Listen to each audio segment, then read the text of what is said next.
मैं पूछना चाहता हूं, कौन सी फिल्म है ऐसी हमारी भोजपुरी की? 35 करोड़ भोजपुरी भाषियों का आप मजाक उड़ा रहे हैं। ये अब नहीं चलेगा। जितना दिन चलना था चल गया, अब नहीं चलेगा। भोजपुरी भाषी अपने भाषा का मजाक अब सहेंगे नहीं। और पूरे उत्तर प्रदेश, बिहार में और जहां भी भोजपुरी बोली जाती है, समझी जाती है, हम आप सभी से आग्रह और विरोध कीजिए। तब इन लोग के कान के पर्दे फटेंगे, कान के पास समझ में आएगा। कोई कुछ भी बोल दे रहा है, कोई कुछ भी बना दे रहा है, हम लोग कुछ बोलते नहीं है, इसका मतलब क्या है?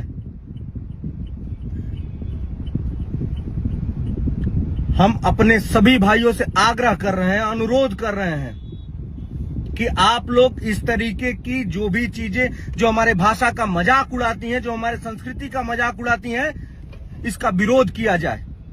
बिना विरोध के ये लोग सुधरेंगे नहीं।